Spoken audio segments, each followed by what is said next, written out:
yapıyor mu yoksa kimi Aşağı yukarı kimi yemek için yapan Biraz var. ezberle. Var tekrar kovalar. Kovaları mı Kovalar boşaltıyorsunuz? kovalarla boşaltıyoruz. Tamam. Ne olmuş bu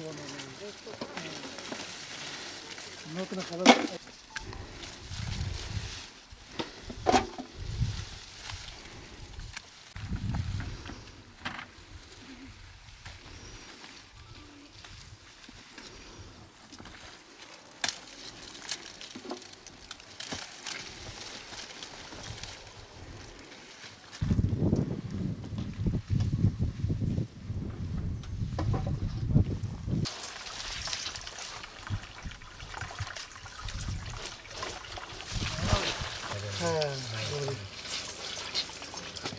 والله مختار جاري خد بارتي مش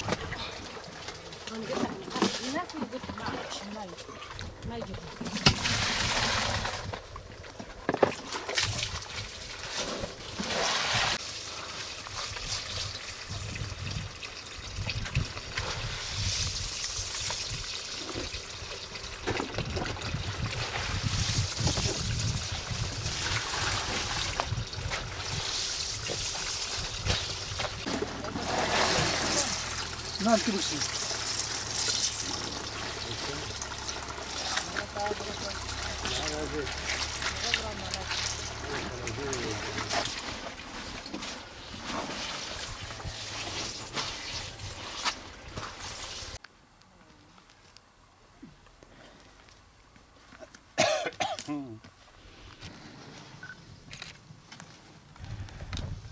Tamam bu fotoğraf bitirdi her şeyi. Nasıl saldırıyorlar gazeteci? Zaten çay içiyorsun. En azından biraz üzümünü değil.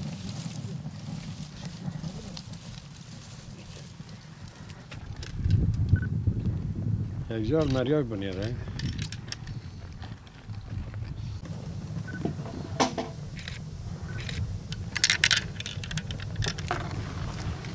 Tamam ne biçim başları.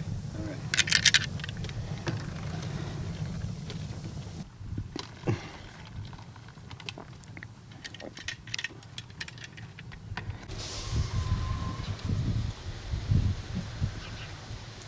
Mustafa ne var lan?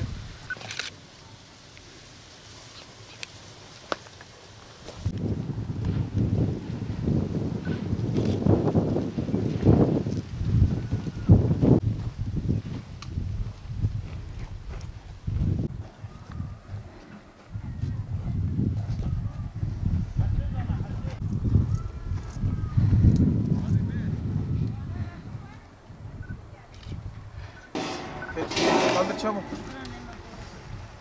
Nasıl kaynıyor görürsen. Aa nasıl olsun? Tamam boşalt. Eksiler ya. Çeviririz.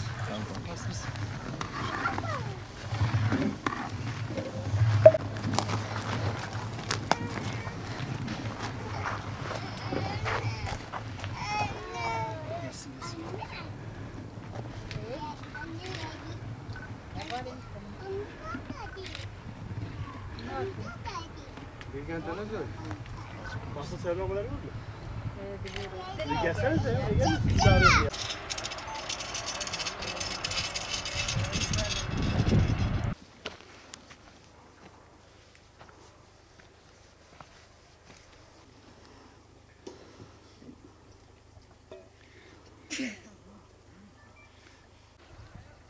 Hatta biz onun oradan attığımız kısmını da getirip yakacak olan hükümet kaynatıyoruz.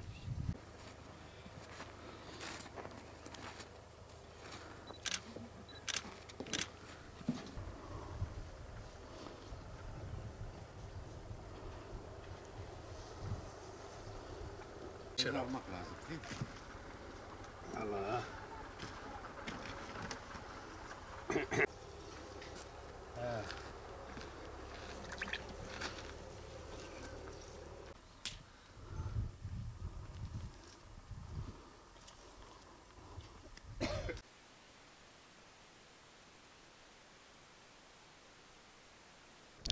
Bizim genel gelirimiz fıstıktır.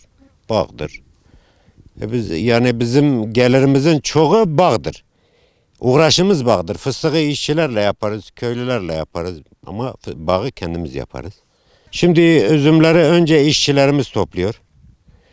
İşçiler bağda traktöre gidiyor, orada topluyorlar. Traktöre yükledikten sonra getiriyorlar. Bizim burada makinelerimiz vardır. Makineyi traktöre bağlıyoruz. Üzümü traktörle ezdikten sonra o üzüm tekrar o legenlerde, temiz bakır plastik legenlerde kalıyor. Oradan alıyoruz, bu sefer havuzlarda potin giyerek, ayakta sıkarak sıkıyoruz bir kısmını. Tam sıkılmadan bu sefer ekstra makinemiz var. Onunla da yani son sıkımı yapıyoruz. Son sıkımı yaptıktan sonra şirelerimiz şurada gördüğünüz kazanlarda kaynatıyoruz. Kesiliyor. Üstüne alıyoruz, indiriyoruz. Bir saat, 1,5 saat, 2 saat süzüldükten sonra şirelerimizi bu sefer oradan alıp tekrar şu gördüğünüz büyük kazana koyuyoruz. Büyük kazanda tekrar kaynattıktan sonra köpüklerini alıyoruz. Altını üstünü temizliyoruz. Ondan sonra bulamacımızı yapıyoruz.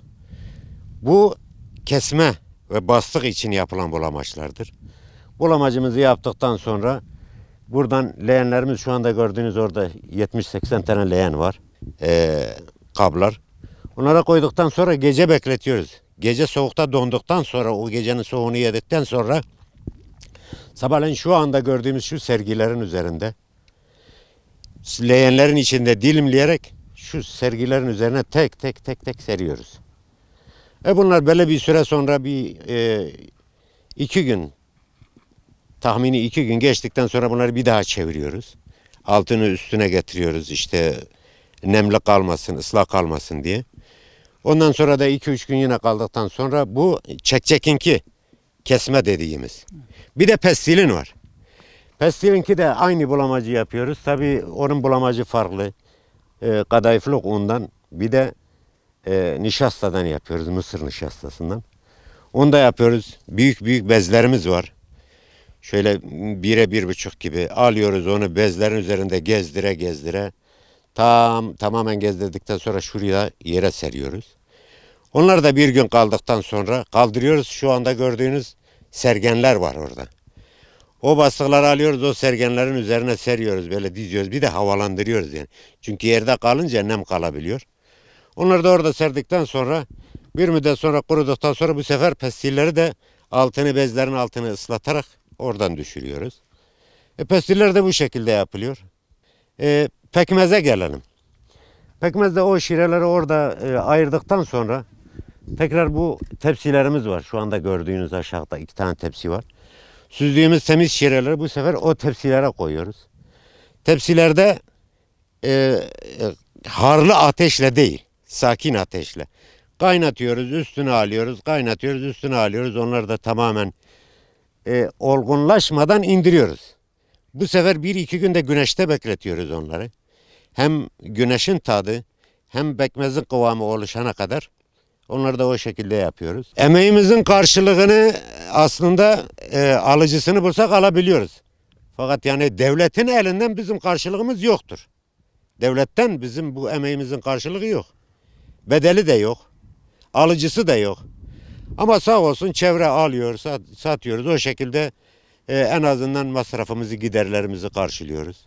Tabi belli bir miktarda elimizde kalıyor. Hamdolsun Allah'a çok şükür. Mutlaka emekli iştir, zahmetli iştir. Bu zahmetin karşılığı da bu kadar emeğin karşılığı bu olmamalıdır. Mesela ben sabah saat 4'te kalkıyorum bu çekçekleri dilimlemek için. Geliyorum 80 tane leğendir. Düşün bu 80 tane leğen dilimleniyor. Bunlar tek tane kaldırılıp seriliyor. O saat 4'te kalkıyoruz. Burada saat 7'ye 7.30'a kadar ancak onları serebiliyoruz. Onun için yani zahmeti çoktur. Yok, hiçbir katkı maddesi yoktur. Kesinlikle hiçbir katkı maddesi yoktur. Katkı maddemiz odur. Orada kadayıf unu var. Pastalık un, 1. sınıf un. Bir de nişasta var, mısır nişastası. Bir de üzüm şirası. 4. bir madde yok. 3 madde. Çekçekte 2 madde. Nişasta ile şira, üzüm şirası. Pastıkta biraz nişasta katıyoruz. Pasta unu bir de şira. O da olması lazım. Olması gereken de bu yani. Başka bir türlü de olmaz yani. Aslında bozmaz zaten. Aslını bozmaz. Üstelik de yani bunlar birbirini bulmayıncaya kadar da olgunlaşmaz yani. Yaptığımız mamul olgunlaşmaz. Aşağı yukarı 1000 tiyek var. Tabi ilacını falan sağlam yaparsan iyi gelir. Ama bakmasan da iyi gelmez yani. Bu iş bugün bitti herhalde bir 9-10 gündür. 10 gündür evet. Hem bağlarda sorun oldu hem yağmur baharın fazla yağdığı için. Onun için tam güneşi görmeden yani baharın güne hep soğuktu. Onun için tabii yapıyoruz. Nasıl yapıyorsun? Neler yapıyorsun? Hem sürümünü, hem çapasını, hem budamasını, hem ilaçlamasını. Zaten bunları yapmadığın zaman hiçbir ürün alamazsın. Tabii zahmetli. Sabah 5, akşam 10. Tatmin etmiyor. Mesela iyi yapmayan başka çevre köylerden yapıyorlar. Yaş satıyorlar. Ucuza alıyorlar. Mecburen burası da o fiyattan veriyor. Vermediğin zaman elinden kalıyor. Tabii.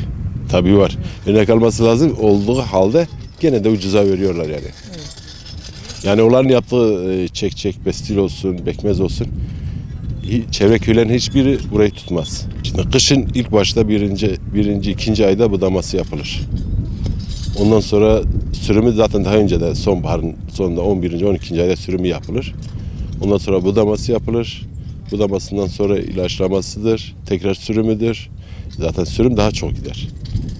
Aşağı yukarı 100 dönüme 11-12 milyara mazot yakıyoruz. Yani az değil. İlaçlaması hariç, işçiliği hariç, hepsi hariç yani.